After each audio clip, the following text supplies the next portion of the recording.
teman-teman yang punya anak kecil, coba praktikin deh. Yang selama ini kita tanamkan pada jiwa anak-anak kita kebanyakan adalah habisin waktu pada saat liburan sekolah di mall, di kolam renang. Kadang-kadang bahkan ada di pintu-pintu kolam renang kita temukan ikhwah yang berjenggot, akhwatnya pakai jilbab besar, ngantar anaknya ke dalam kolam renang. Di dalam satu kolam renang semuanya telanjang.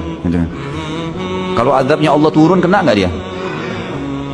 Dan yang paling masalah adalah bagaimana kita menanamkan pendidikan itu pada anak-anak. Dia akan tertanam di benaknya, oh kalau saya liburan kolam renang, oh kalau saya liburan ke mall.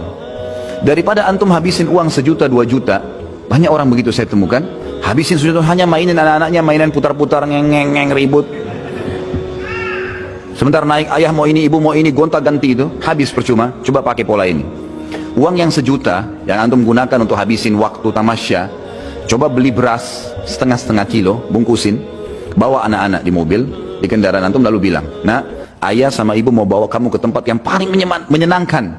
Apa itu ayah? Apa itu bu? Mall? Nanti lihat aja sendiri. Bawa ke panti asuhan.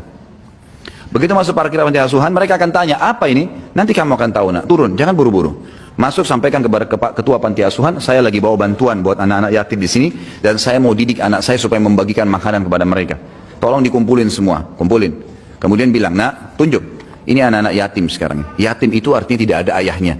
Lihat bagaimana ngumpul mereka di satu tempat seperti ini, makanan pun mereka makan rame-rame, mereka tidak bisa minta lebih kalau sudah habis. Orang tuanya nggak ada.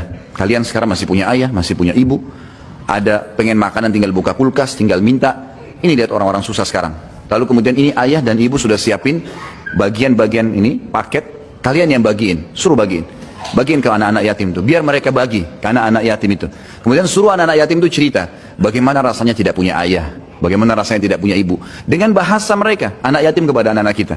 Saya jamin teman-teman sekalian, setelah pulang dari situ anak antum jadi orang baik sampai mati. Karena program hidupnya sekarang adalah bantu orang susah. Ada teman saya, sampai sekarang, subhanallah, dia jalankan setiap minggu. Setiap minggu, begitu anaknya sudah libur Sabtu Ahad, masuk ke pelosok-pelosok Jawa Tengah, Jawa Barat, Jawa Tengah, sampai ke Jawa Timur. Naik mobil, sekeluarga, dia istrinya sama anak-anaknya saja. Bawa paket beras, gula, setiap minggu. Penuh mobilnya di belakang. Dan dia bilang, subhanallah, dia bilang sama teman dekat saya.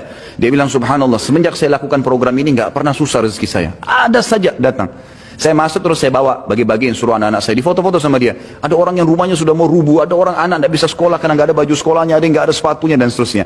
Akhirnya jadi sebuah program hidup. Anak-anaknya sekarang setiap kali mau tiba hari Sabtu, mereka sudah bilang, ayah tolong beliin duit, kasih duit beliin pensil, beliin pulpen. Ditanya untuk apa nak? Untuk kasih teman-teman saya di kampung yang kita mau datangin. Setiap minggu dia pindah-pindah kampung tuh, didata sama dia sampai dia punya data ribuan orang miskin, orang muslim.